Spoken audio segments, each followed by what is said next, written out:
Bonjour à tous, bienvenue donc dans le deuxième podcast de TaxCut. Le but de ce format, c'est de vous aider à mieux gérer votre argent. Pour ça, on invite des experts, que ce soit donc en immobilier, en finance ou encore en fiscalité. On va parler aujourd'hui des bases à bien avoir pour commencer à investir. Pourquoi il est aussi important d'investir et quelles sont aussi peut-être les erreurs à éviter lorsque l'on commence. Pour ça, on accueille Thomas.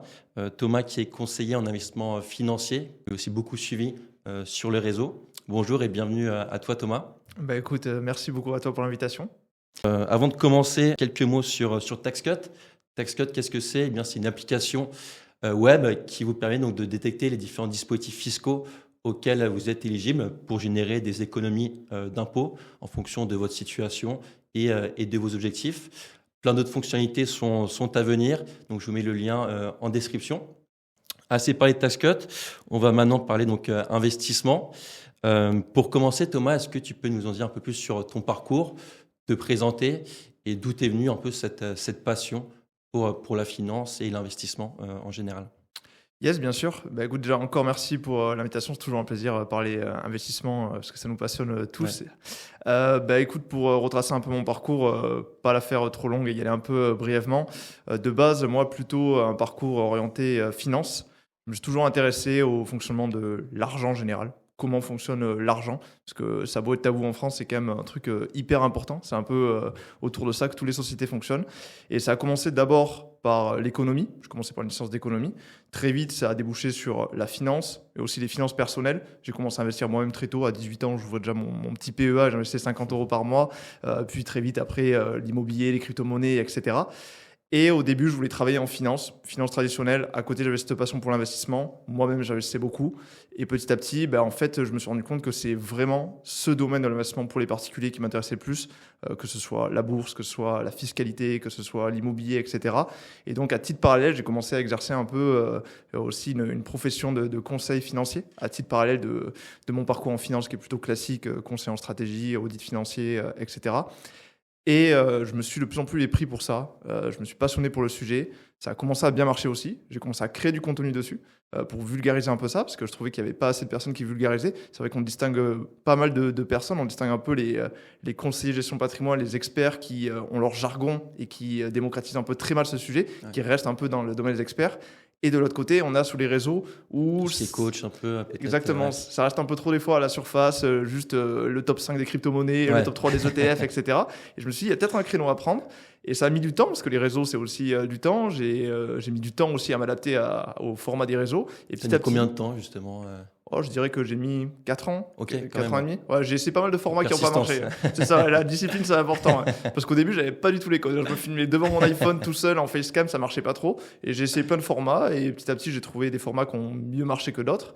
Et j'ai réussi à développer un peu une belle communauté autour de tout ça, jusqu'au point que j'en suis venu à créer ma société de conseil financier. Puis ensuite, un programme où on forme et on accompagne les personnes à investir, que ce soit sur la bourse, immobilier, fiscalité, etc. Et de fil en aiguille, plein de nouveaux projets qui sont venus autour de cet écosystème d'investissement qui me passionne, avec toujours en fait ce même objectif de démocratiser l'investissement, parce que je suis convaincu que les inégalités sont beaucoup creusées par ce manque d'éducation financière et que essayer à mon humble échelle de pouvoir un peu parler de ce sujet qui me passionne aussi. Ok, super, très clair. Justement, avant de comprendre bien les bases de l'investissement, est-ce que tu peux nous dire pourquoi c'est important d'investir et pourquoi commencer à investir? Yes, bien sûr. C'est un sujet qui est très important, d'autant plus en France, parce qu'on est un des plus mauvais élèves sur le sujet. C'est lié à pas mal de choses, hein, notamment un peu notre système, notre mode de fonctionnement avec le système de retraite, notamment par répartition. On a toujours l'État en fait qui est là pour nous aider, que ce soit pour si on a des difficultés avec les prestations sociales ou que ce soit pour gérer nos retraites. Et donc, on n'a pas forcément souvent la situation où on va se retrouver face à je dois gérer mes finances moi-même, je dois les placer moi-même, parce qu'on a toujours l'État qui va gérer pour nous derrière. Et c'est bien d'un côté parce que l'État gère tout ça pour nous et c'est bien d'assurer la sécurité de tout le monde. Mais de l'autre côté, ça crée un manque d'éducation financière qui est de plus en plus profond et un tabou aussi pour l'argent qui est sociétal, ce qui fait qu'il y a un gros manque d'intelligence d'éducation financière en France. Et malheureusement, on l'a vu ces dernières années, le système de retraite est de plus en plus défaillant. Donc, du coup, il y a un vrai enjeu, surtout pour les nouvelles générations comme toi et moi. Je pense qu'on n'a clairement pas de retraite d'investir. Et en plus de ça, il y a l'inflation aussi à côté. L'inflation qui est souvent plus importante que sur ces dernières années que les taux des livrets d'épargne, ce qui fait que non seulement on est avec un système où peut-être on a un avenir incertain avec les retraites, etc. Et en plus de ça, on a de l'argent, notre épargne, qui va perdre de la valeur d'année en année à cause de l'inflation. Et donc il y a un vrai besoin aujourd'hui d'aller dynamiser son épargne. C'est pas du tout risqué, etc.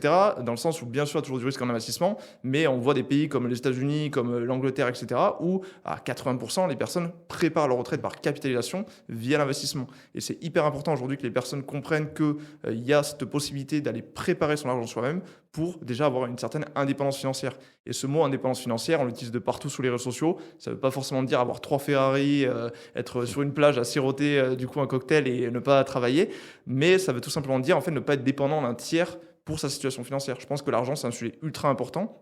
Ça, personne peut le nier. Dans la vie de tous les jours, en fait, l'argent, ça peut soit être une contrainte, soit un moyen au service. C'est un outil. Exactement. Au service un peu de notre vision, de notre ambition, de notre vie.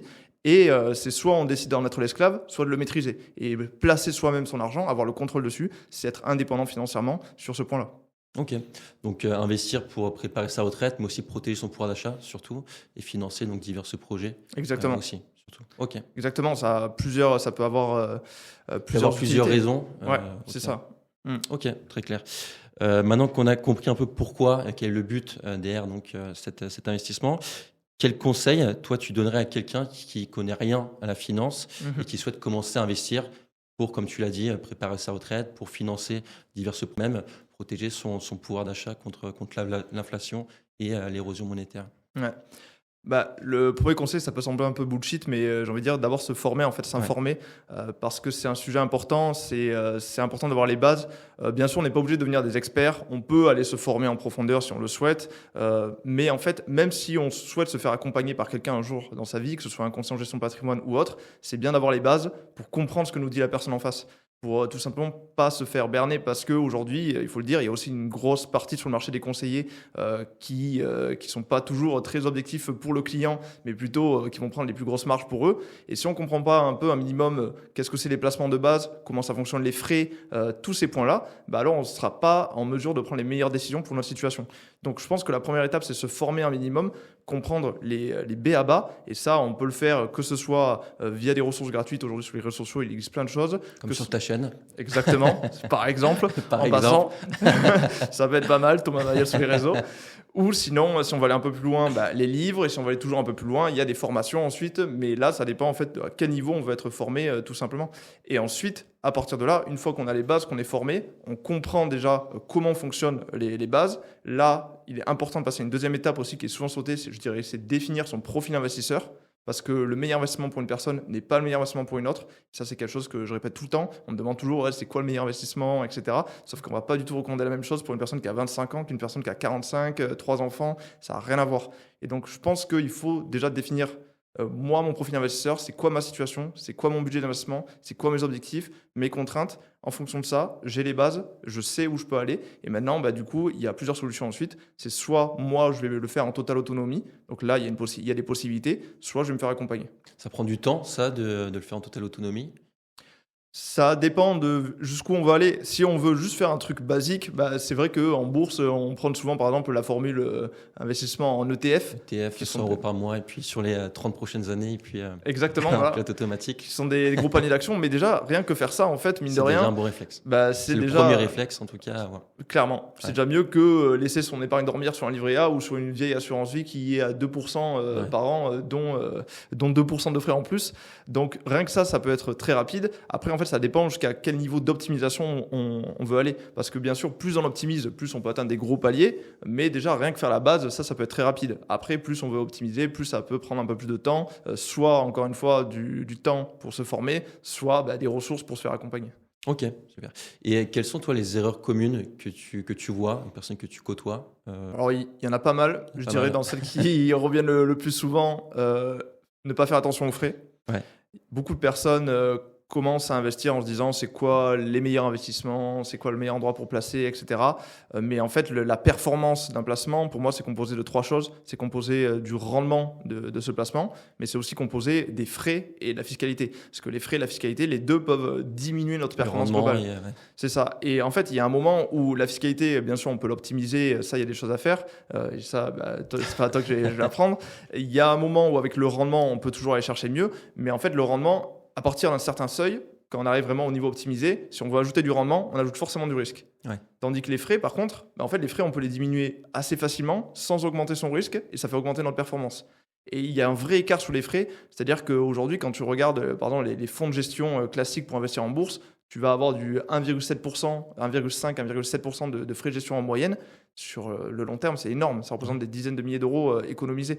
Et donc, juste déjà faire l'effort de sélectionner les contrats, les plateformes, les intermédiaires avec le moins de frais, ou même les types de produits avec le moins de frais, ça a un impact énorme. Et ça, je vois beaucoup de personnes qui, malheureusement, classiques, ils vont chez leur banque, ils se font ouvrir un contrat d'assurance vie ou autre, garni de frais sur toute la ligne, et ça leur plombe complètement leur rentabilité. Ça, c'est une première grosse erreur, les frais. Deuxième grosse erreur, vouloir brûler les étapes.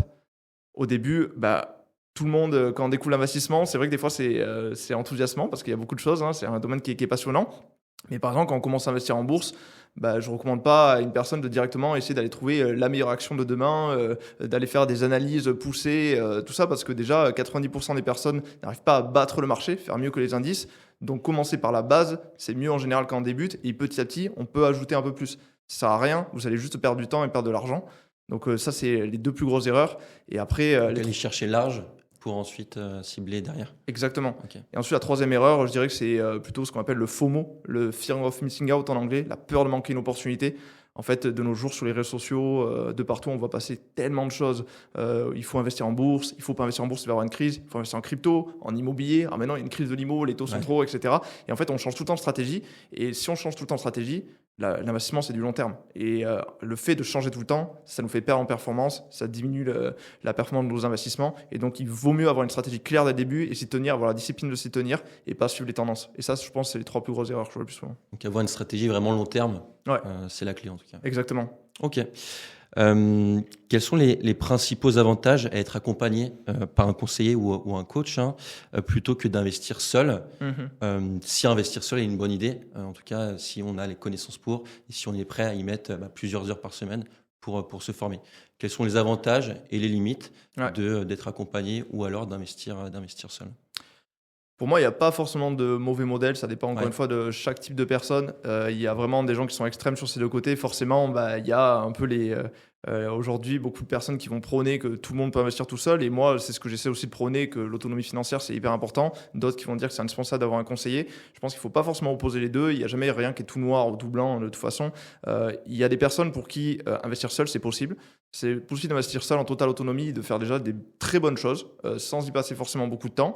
Quand on va aller optimiser beaucoup ces investissements sur tous les aspects, avoir une vraie vision 360, il faudra y passer beaucoup de temps si on veut le faire seul par contre. C'est-à-dire qu'il faudra bien se former, aller plus loin, faire les choses en profondeur. Et là, ça sera compliqué si on se limite à ce qu'on peut trouver par-ci par-là sur les livres, les réseaux. Il faudra aller un peu plus loin. Et après, il y a l'option de se faire accompagner. C'est là, si se faire accompagner, c'est si vraiment on ne veut pas du tout y allouer de temps.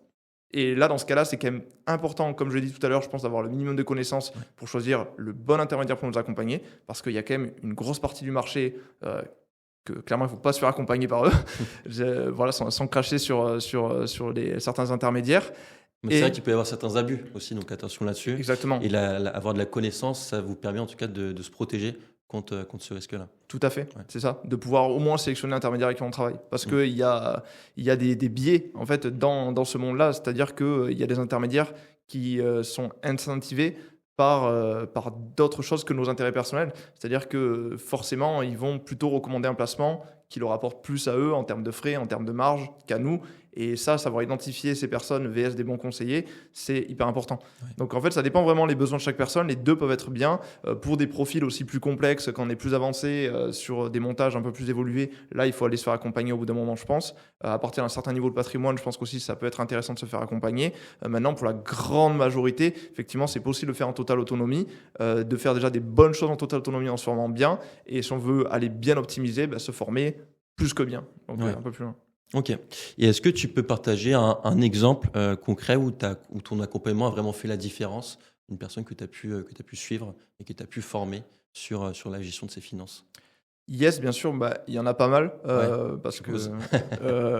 là, aujourd'hui, depuis qu'on a lancé le programme un peu hybride, donc accompagnement formation, donc il y a un peu plus de 6 mois maintenant, on est à peu près 150-200 personnes et on va dire, si je prends un profil qui m'a marqué, récemment, il y a Maxence, par exemple, qui est un créateur de contenu comme moi, donc c'est pour ça, si je regarde la vidéo, je le salue. Et Maxence, c'est un créateur de contenu qui gagnait plutôt bien sa vie, streamer, dans le domaine des jeux vidéo. Une bonne situation, gagne bien sa vie. Et Maxence, c'est quelqu'un de très intelligent, très curieux, qui a l'habitude d'aller chercher sur les réseaux et donc qui avait un peu poncé tout ce qu'on trouve sur YouTube, sur les réseaux, quelques livres sur l'investissement. Donc qui avait déjà fait ce premier travail et qui pensait en fait, qui était assez sceptique au fait de se faire accompagner parce qu'il pensait qu'il en était déjà au niveau un peu qu'est-ce qu'on peut m'apporter de plus, à quoi ça sert de payer. Et au final, en quelques mois, ça a été assez game changer puisque on a pu déjà avoir plutôt une vision 360 et pas se centrer que sur l'investissement, que sur les ETF, que sur la bourse. Et je pense qu'il y a un moment où c'est important d'avoir cette vision 360 élargie sur tout son patrimoine. Et du coup, on a pu optimiser aussi l'aspect fiscal, chose qu'il n'avait pas du tout fait de son côté, surtout qu'il est entrepreneur. Donc là, il y avait vraiment des choses à faire.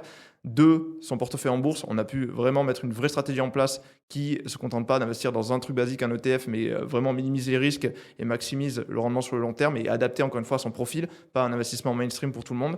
Et trois, on est en train, au moment où on se parle, de mettre en place une stratégie immobilière pour lui. Donc du coup, lui, ce qu'il visait, c'était plutôt du cash flow. Donc on a trouvé un bien pour faire du logement atypique.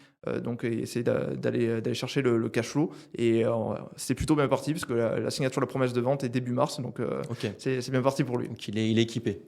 C'est ça. Il c'est est ça. équipé maintenant. Après, voilà, bien sûr, là, j'ai pris un cas d'une personne il y avait tous les éléments sur toutes les choses, on a pu accompagner, mais il y a des personnes, c'est juste la bourse, et des personnes, c'est l'immobilier, c'est pas toujours tout le patrimoine. Mais je pense que là où ça peut être avantageux des fois de se faire accompagner, c'est avoir cette vision 360. Mais encore une fois, c'est pas obligatoire pour tout le monde et ça dépend de ses besoins. Et avoir un accompagnement sur la mise en place ou également sur la durée? Alors là, aussi, ça va dépendre des cas, je dirais, des Ouais. personnes.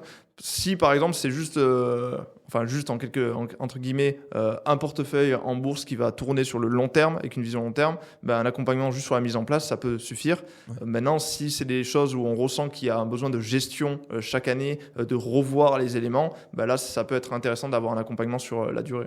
Ok, très bien. On entend souvent dire que les conseils des banquiers, en tout cas des banques, en termes d'investissement, sont souvent limités. Est-ce que c'est vrai ou non? Et est-ce que tu peux nous dire pourquoi? C'est clairement vrai, malheureusement. C'est même super vrai. Du moins pour les banques traditionnelles. Ouais. Alors, Le déjà sur patrimonial, c'est encore autre chose. Exactement. Mais déjà sur ça, je pense qu'il faut pas faire non plus de généralité et cracher sur tous les conseillers, etc. Il y a des très très bons conseillers, il y a des mauvais conseillers. Et en fait, les conseillers, ils font leur travail avec les armes qu'on leur donne, avec tout ce qu'on leur donne tout simplement.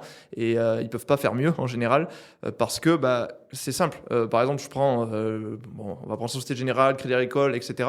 Je suis un conseiller, je travaille là-bas. On va me dire, tu dois vendre les produits Société Générale, tu dois vendre les produits Crédit Agricole. Et du coup, déjà, je suis limité dans ce que je peux conseiller, moi, à mon client derrière. Je peux vendre que mes produits à moi. Donc, à partir de là, je suis plus à conseiller à 100%, je suis aussi à une dimension un peu commerciale. Ouais. Et surtout qu'on va me fixer des objectifs trimestriels, semestriels, etc. où on va me dire, tu dois vendre tant de contrats ça, tant de contrats ça. Et si tu le fais pas, tes évolutions, ça peut être mis en péril. Donc, il y a une vraie dimension commerciale sur ça déjà, où il peut y avoir un biais. Et le deuxième effet, c'est que les banques, elles savent qu'elles ont la grande majorité du marché. Elles savent que la majorité du grand public est chez eux et elles peuvent se permettre de ce fait, pour améliorer leur marge, d'avoir des offres avec des frais plus élevés, bien plus élevés que la moyenne, que ce soit sur les frais de gestion, les frais d'entrée, tous ces éléments-là, et pas forcément les placements les plus performants. Résultat, on peut se trouver face à des conseillers qui nous proposent pas forcément les meilleurs produits d'investissement parce qu'ils n'ont pas le choix, et pas forcément les plus adaptés, encore une fois, parce qu'ils font des trucs plutôt généralistes, avec des frais plus élevés que la moyenne, et pas forcément les plus performants aussi. Et donc, dans la grande majorité des cas, c'est vrai que c'est pas la meilleure solution quand on veut commencer à investir, du moins de nos jours. Après, j'espère que ça va changer. Ouais. Donc plutôt aller voir quoi? Des conseillers qui sont indépendants ou se faire ses propres idées aussi sur tout ce qui est contenu. Comment on peut faire si on ne va pas voir son banquier?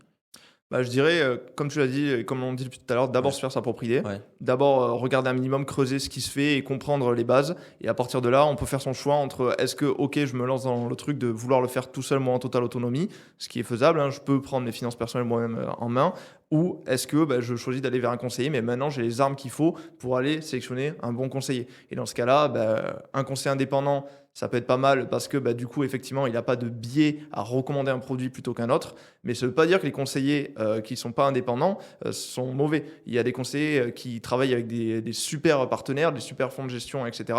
et qui ont fait ce choix-là et qui proposent aussi des très bonnes offres. Et ça ne veut pas dire aussi que les conseillers indépendants sont tous très bien. C'est pour ça que c'est important pour moi d'avoir cette bonne culture de base financière pour pouvoir faire les bons choix derrière. Ouais, avoir une culture de base pour ensuite faire les meilleurs choix derrière. Ok. Exactement.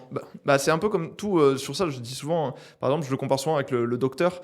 Quand tu vas chez le docteur, si tu es devant lui et qu'il va te parler d'un truc que tu as et qu'il va te sortir des termes un peu techniques, si tu t'es jamais renseigné, que tu n'as jamais regardé avant, tu vas te dire oui, d'accord, et en fait, tu vas l'écouter un peu comme la voix de la Ouais. raison. Et sauf que l'erreur est humaine parce que même si tu n'es pas médecin, le docteur en face, il peut faire une erreur. Alors que si tu as regardé un peu au moins les bases, tu peux peut-être essayer de comprendre et challenger sur quelques trucs et voir si tu as besoin d'avoir un second avis ou autre. Je pense que dans les finances, c'est pareil. La santé, c'est bien sûr le plus important de tout, mais les finances, l'argent, c'est un sujet aussi très important dans nos vies. Et je pense que avoir les bases, ça peut nous servir à tous pour au moins pouvoir challenger ça sur la durée, quoi. Ouais. À l'extrême opposé des banques, on a aussi tout ce qui est plateforme en ligne Ouais. qui vous permettent d'investir facilement dans différentes classes d'actifs, que ce soit en bourse, en immobilier ou maintenant même en private equity. Qu'est-ce que tu penses, toi, de ces plateformes et est-ce que c'est pas dangereux pour une personne qui connaît pas du tout ou très peu de choses, en tout cas en finance, d'investir via ces plateformes sans aucun conseil, que ce soit sur leur situation, que ce soit sur leurs objectifs ou même sur leur tolérance au risque, comme tu en as parlé juste avant? Ouais. Alors, sur ces plateformes, globalement, hein, si je prends les gros noms là, de ces derniers temps qu'on entend souvent, on entend souvent Trade Republic, les shares ou même dans les banques en ligne, Fortuneo, Boursorama, Bourse Direct, etc. Surtout les courtiers, si on prend vraiment les courtiers qui démocratisent ça, du type des Trade Republic Shares, eToro et tout ce qui va avec. Déjà, dans ces plateformes, il y en a qui sont plus ou moins bien, donc ça, il faut faire attention, toujours au frais. Maintenant, il y en a qui sont très bien, et je trouve que dans ces plateformes, il y en a qui font un travail très bien. C'est surtout un travail de démocratisation. C'est-à-dire qu'il y a encore pas mal d'années, la bourse était beaucoup plus inaccessible. Il fallait, dans la grande majorité des cas, soit passer par des courtiers où il y avait des interfaces qui étaient nauséabondes. Par exemple, les courtiers du type Interactive Brokers, c'est des super plateformes, mais si tu es débutant que tu connais rien, ça va te faire peur quand tu vas voir la plateforme, tu vas voir tous les graphiques comme les traders, tu vas vite t'enfuir. Là où des Trade Republic, des choses comme ça, effectivement, ils viennent proposer des plateformes où tu as des interfaces qui sont Plus simple. très simples, qui sont beaucoup plus simples à comprendre et du coup qui rendent le truc accessible. Et ils sont dans une politique de démocratiser. Donc ça, je trouve que c'est très bien. Et surtout qu'ils démocratisent, et ils démocratisent bien dans le sens où c'est quand même des plateformes qui ont très peu de frais, pas forcément de frais de courtage, etc. Une bonne offre d'investissement. Et donc ça peut être cool. Ça, c'est vraiment les bons côtés de ces plateformes-là. De l'autre, des inconvénients, parce qu'il y a toujours des avantages et inconvénients. Des inconvénients, je dirais que des fois, c'est peut-être un peu trop gamifié. Dans le sens où ça va donner envie presque à ces plateformes de faire un peu comme au casino, de jouer, de spéculer, alors que l'investissement, encore une fois, pour réussir, c'est du long terme. Comme dit Warren Buffett, la bourse transfère simplement l'argent des impatients aux patients. Et donc, si on ne comprend pas que la bourse, c'est du long terme, on va pas gagner grand-chose. Et c'est pour ça que ça peut être une limite. Et en fait, c'est à la fois un avantage et à la fois une limite. Et le deuxième aspect, c'est qu'on peut se lancer même des fois un peu trop facilement des fois, sans faire forcément les bonnes choses pour nous. Donc ça va être plutôt les inconvénients. Et le troisième inconvénient que je verrai, c'est que en général, ces plateformes-là, effectivement, il y a une super interface, pas de frais, une bonne offre d'investissement. Et du coup, de l'autre côté, en général, ça fonctionne sur la technologie, il n'y a pas trop d'humains derrière. Ouais. Et du coup, le service client va être un peu limité, l'accompagnement qui va y avoir derrière. Donc ça dépend de ce qu'on veut. Moi, je trouve que de base, ces plateformes-là sont super parce qu'elles viennent donner un coup de pied dans ce marché-là, dans cette fourmilière. Et elles vont faire peur un peu aux banques qui se disent « Ah ouais, merde, quand même, il y a des acteurs qui sont en train de prendre des grosses parts de marché. Il faudrait peut-être qu'on baisse nos frais. » Donc c'est super et elles proposent des bonnes offres. Maintenant, il faut faire attention à pas le voir comme un jeu parce que c'est ludique, etc. et à faire les choses bien aussi. Donc, utiliser peut-être ces plateformes pour investir, mais être conseillé derrière. Utiliser ces plateformes pour investir et soit être conseillé, soit du moins prendre le temps de faire les choses bien et mettre en place quelque chose sur le long terme et pas se dire que c'est un jeu à la bourse parce qu'on voit tout varier et que c'est facile d'investir en 2 clics, quoi. Ouais, c'est sûr. On va parler maintenant un peu d'immobilier. Si on la compare par rapport au marché financier, quels sont les avantages et les inconvénients de la pierre par rapport à la bourse? Ouais, C'est sûr que la pierre déjà en France, C'est sacré. C'est sacré, c'est l'immobilier, quoi. C'est physique, c'est tangible, c'est On pas peut comme le la toucher. bourse. Voilà, exactement. Alors que la bourse, c'est les crashs financiers, les traders véreux, ça peut tomber à tout moment. Et en fait, ça encore une fois, c'est dû à l'éducation financière, comme on disait. La pierre, l'investissement immobilier, ça a toujours existé parce qu'on est tous confrontés à un moment ou à un autre dans notre vie à acheter soit une résidence principale, soit à louer. Du coup, on voit ce que c'est l'immobilier, on le visualise, c'est simple. Alors que la bourse, vu qu'on n'en parle jamais, ça fait peur et on voit que les mauvaises idées. Alors que les deux ont des avantages et inconvénients, les deux peuvent être très bien. Si je devais résumer rapidement avantages et inconvénients et à qui ça s'adresse, je dirais que sur le papier, la bourse, contrairement à ce que beaucoup de personnes pensent, déjà, la bourse est beaucoup plus passif. C'est-à-dire qu'une fois que j'ai commencé à mettre une stratégie en place, j'ai pas grand-chose à faire, ou du moins, je peux même avoir rien à faire. Il n'y a pas besoin d'y passer 3 heures par jour en fait, à regarder les graphiques. Ça, c'est du trading, c'est pas de l'investissement. 2, les perspectives de rendement historiquement sur la bourse sont quand même plus hautes que sur l'immobilier. Sur la bourse mondiale, on est à 8% par an, 10% par an sur le marché américain. Et même si les performances du passé ne préjugent pas les performances du futur, c'est quand même mieux que l'immobilier. Ouais. 3, il y a un fort effet intérêt composé, c'est-à-dire que les intérêts sont automatiquement réinvestis quand on fait un effet capitalisant et du coup, ça peut créer un effet boule de neige qui peut être très puissant sur le long terme. Et 4, contrairement à ce que beaucoup de personnes pensent, c'est plus facile de diluer les risques en bourse que de diluer les risques en immobilier. Parce que si j'ai 100 000 euros à investir en bourse, je vais aller m'acheter, en immobilier, je vais aller m'acheter un appartement et ça sera concentré sur un appartement. Alors qu'en bourse, avec 100 000 euros, je peux aller investir sur les titres du monde entier, plein de classes d'actifs différentes. Donc il y a plus de choses à faire sur les risques. Sauf si on passe par la SCPI, mais ça, c'est encore un autre sujet. Et puis, Exactement. Il y a aussi d'autres risques bien à eux. Là, je parle que l'immobilier physique, vraiment. Physique. Mais tu as tout à fait raison. Donc sur le papier, là, on pourrait se dire, OK, gros avantage à la bourse. Maintenant, l'immobilier a d'autres avantages que la bourse n'a pas. Le plus gros pour moi de tous, l'effet de levier. Si demain je vais à la banque, que je dis je vais emprunter 200 000 euros pour investir en bourse, on va me dire dégage. Si vraiment je vais à la banque et que je dis je vais emprunter 200 000 euros pour investir en immobilier, pour acheter un appartement, le mettre en location, j'ai un CDI, une bonne situation, j'ai bien fait mon dossier, on peut me prêter de l'argent. Ça me donne la possibilité de pouvoir investir avec l'argent de la banque pour acheter un appartement et de rembourser le prêt que je dois à la banque avec l'argent de mes locataires. Ça, c'est l'idéal si je fais une bonne opération, si j'arrive à avoir le fameux cash flow.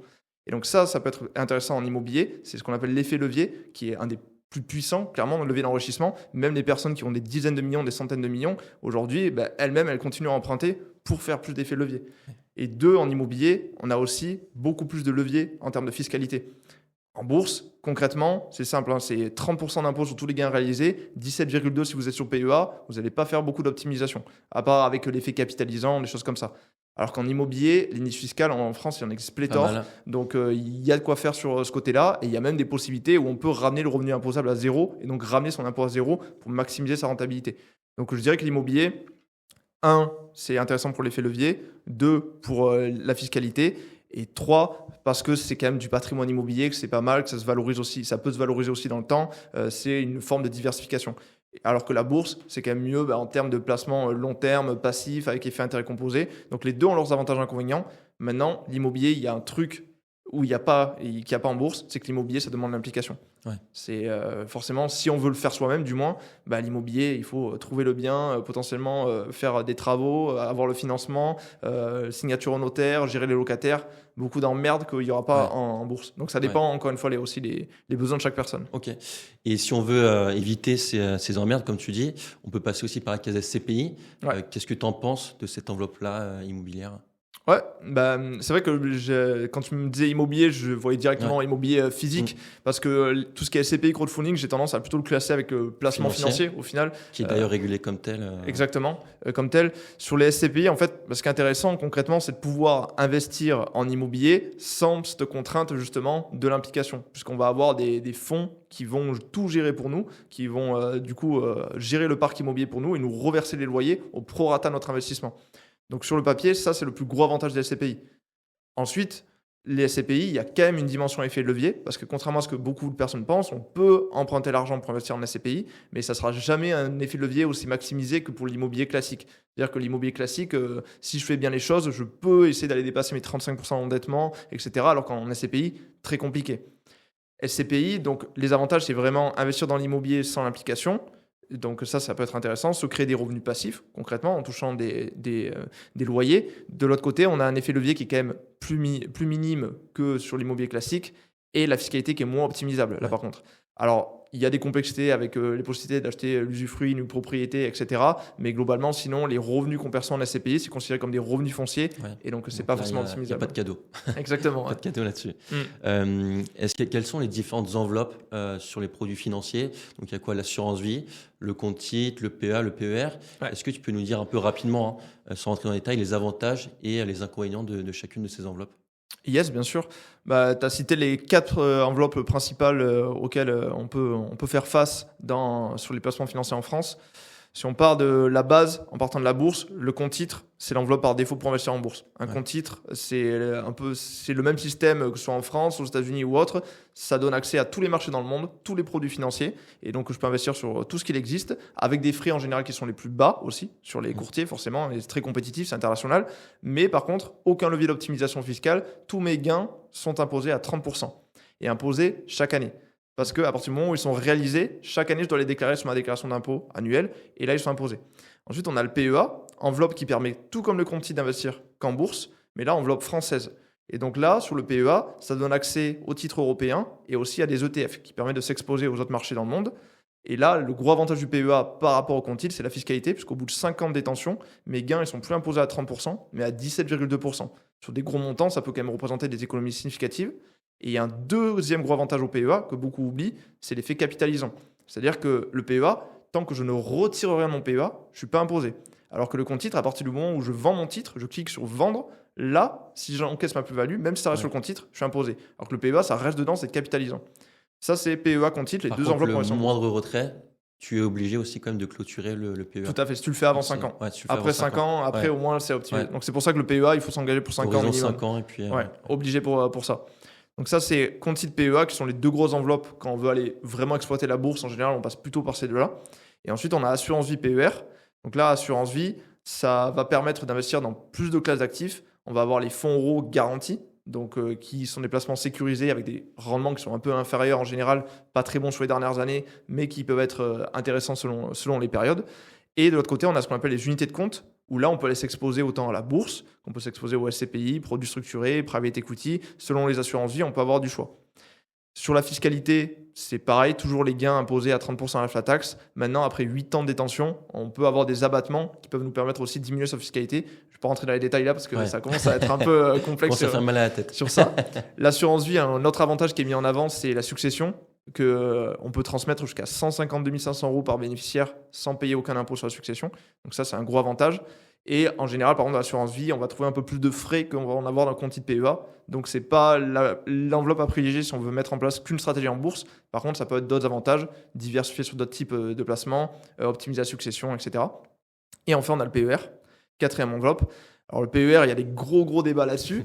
Parce que pour résumer. Sujet sensible. Exactement, il y a des gens qui vont dire que ça sert complètement à rien et d'autres dire que c'est super. Magique. Et en fait, pour résumer, ça dépend de ce qu'on appelle notre tranche marginale d'imposition, donc du coup, qui dépend de notre salaire. Si je suis en tranche marginale d'imposition à 30%, que j'investis 10 000 € sur mon PER, chaque année, je pourrais déduire 10 000 fois 30%, donc 3 000 € de mon revenu imposable. Ça me permet d'investir.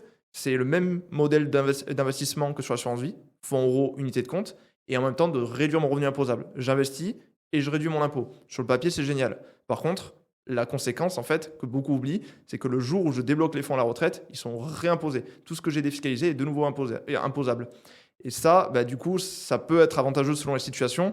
Moi, sur ça, je suis plutôt la team de dire que ça peut être intéressant dans le sens où, en fait, ça nous permet de payer moins d'impôts à l'instant T pour pouvoir investir plus et du coup faire fructifier son argent. C'est un peu un prêt à taux zéro finalement. Exactement. Ouais. Exactement. Mais par contre, si on ne le voit pas comme ça, si on le voit juste comme l'économie d'impôt, en fait, ça n'a aucun intérêt, très clairement. Donc, c'est savoir bien l'utiliser, encore une fois, parce que toutes ces enveloppes peuvent être très intéressantes. Et il ne faut pas dire les assurances vie, c'est la merde, le PER, c'est la merde, etc.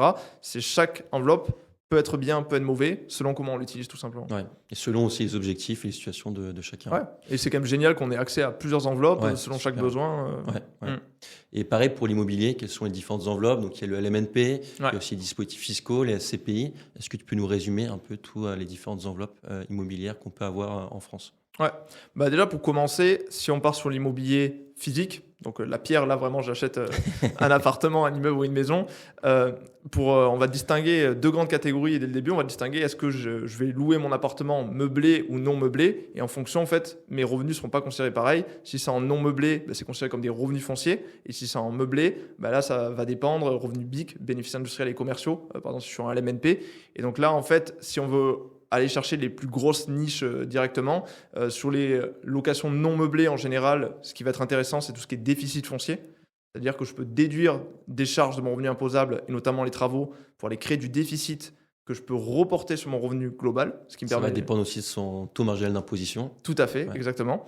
Et de l'autre côté, après, on a la location meublée, qui est en général préférable si on veut maximiser plutôt la rentabilité, auquel cas on a le fameux LMNP qui permet, lui, en général, grâce au système d'amortissement, je ne vais pas rentrer dans les détails, de ramener le revenu imposable à zéro et du coup de maximiser l'optimisation fiscale. Maintenant, le LMNP, ça a été réformé, il faut faire attention à la revente maintenant, mais en gros, c'est les deux grosses niches qu'on va avoir.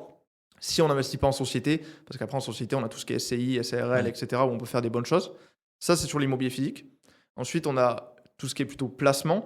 Et là, en immobilier, on va distinguer les SCPI. On en a parlé tout à l'heure. On a le crowdfunding immobilier, où on peut investir dans des projets immobiliers via notamment des plateformes de crowdfunding. Moi, je suis promoteur immobilier. Je veux faire un projet qui me coûte 1 million. Je vais emprunter 500 000 à la banque. Il y a 500 000 que je vais lever via une plateforme de crowdfunding. Et du coup, toi, tu peux investir 1 000 euros dans mon projet. Et je vais te verser pendant 2 ans des intérêts qui vont varier entre 7 et 12% sur ces 1 000 euros. Et à la fin, je te rendrai ton cash parce que ça m'aura permis de financer mon opération immobilière, faire ma plus-value. Ça, c'est le crowdfunding. Et après, en dernier, on va avoir les REITs qui sont une façon d'investir en immobilier un peu comme les SCPI, mais via la bourse. C'est des fonds qui sont cotés en bourse qui permettent d'investir dans l'immobilier. Donc là, c'est un peu les mêmes avantages et inconvénients que les SCPI. Et je dirais que le plus gros inconvénient, c'est que c'est sur le CTO en général. Donc tous les gains sont imposés à 30%, pareil. Ouais. Et on peut mettre quand même des SCPI via son assurance vie, c'est aussi une enveloppe qui est quelque chose qui est possible. Tout à fait. Ok, ouais. Ouais, dans le PER aussi, d'ailleurs. Ouais, ok. Pour finir, si tu devais donner 3 conseils clés à quelqu'un qui souhaite commencer à investir, quels seraient-ils? 3 conseils, alors c'est 3 dur. conseils clés, attention, parmi, pas un de plus. Parmi tous les conseils, c'est vrai que ça risque d'être redondant, mais comme on l'a dit, c'est vraiment la base, se former et d'abord avoir cette base, cette autonomie, parce que le savoir, c'est le pouvoir, et encore plus quand on parle d'investissement.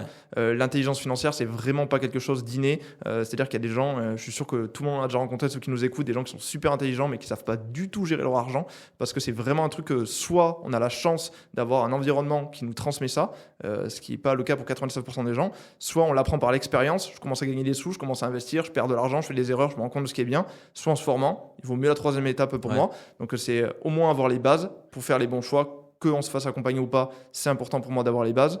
2, d'avoir en tête son profil investisseur. Le meilleur investissement pour une personne n'est pas le meilleur investissement pour une autre. De connaître ses objectifs, son budget. Et 3, d'avoir une vision long terme. Donc vraiment, cette vision long terme, de se dire l'investissement, c'est faire fructifier mon argent sur le long terme, le développer sur le long terme.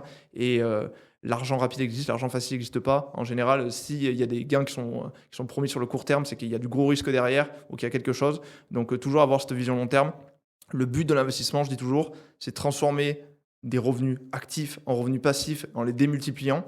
Mais il faut pouvoir investir des revenus actifs qu'on va transformer sur le long terme en revenus passifs qui vont monter de façon exponentielle. Il n'y a pas de secret magique. Et si on a déjà ces 3 points-là, je pense que c'est déjà une très bonne base et qu'on est mieux que la plupart des gens. C'est sûr. Et toi, tu es plus immobilier ou marché financier? C'est un gros dilemme. Moi, de base, de cœur, plutôt marché financier, puisque j'ai commencé à investir en bourse assez tôt. Et peut-être le plus simple aussi pour commencer. Exactement, le plus simple pour commencer, et aussi dans le sens où je pense qu'il y a une notion qui rentre en jeu à un moment aussi, c'est le coût d'opportunité, dans le sens où moi, j'ai beaucoup plus d'intérêt à investir en bourse parce que la bourse, ça va être totalement passif et ça me permet d'avoir un effet composé sur le long terme. Mon portefeuille il est en place, j'investis tous les mois, c'est passif, ça tourne, c'est comme ça. Alors que l'immobilier, ça me permet de faire l'effet levier. Bon, l'immobilier, ça me demande du temps. Ça me demande du temps que je vais consacrer sur ces projets, que je ne vais pas consacrer sur des projets entrepreneuriaux ou autres, qui vont me rapporter plus à l'heure. Du coup, c'est pour ça que j'ai plus d'intérêt, moi, à passer sur la bourse que sur l'immobilier. Du coup, l'immobilier, si j'en fais, en général, c'est plutôt en m'associant avec d'autres personnes pour pouvoir avoir une synergie aussi sur les compétences ou autres et pas être à 100% sur la partie opérationnelle parce que ça me prendrait trop de temps en termes de coût d'opportunité. Maintenant, ça dépend de chaque besoin. Si une personne elle a vraiment la dalle et elle veut aller développer ses investissements à fond le plus rapidement possible, le mieux c'est de faire les deux. Et l'immobilier, clairement, pour aller vite, c'est une des meilleures sources d'investissement parce que ça permet, avec l'effet de levier, de pouvoir vite construire un gros capital en partant de zéro. Là où la bourse, ça prend du temps, c'est du long terme, ça se développe petit à petit, cet effet boule de neige. Donc ça dépend de chaque personne. Moi, par rapport à mon profil, je suis plus bourse de base, mais pour certaines personnes, ce sera plus IMO. D'abord de l'IMO avant la bourse. Et le combo choc, ça reste de faire les deux. Ouais, c'est sûr. Et qu'est-ce que tu penses du private equity? C'est vrai que c'est une classe d'actifs qu'on entend parler assez peu. Qu'est-ce que tu penses de ça? Alors le private equity, en ce moment, c'est vrai qu'il y a un gros mouvement autour de tout ça. Ouais. Et je trouve ça super parce que de base, c'est une classe d'investissement qui est quand même réservée à une certaine élite. Ouais. Historiquement, il y a encore 10 ans, pour entrer dans un fonds de private equity, il fallait presque lâcher 1 million d'euros minimum. C'était soit on investit via des family office, qui sont des fonds qui gèrent les fortunes des personnes, soit en direct, mais alors là, il faut être vraiment très solide.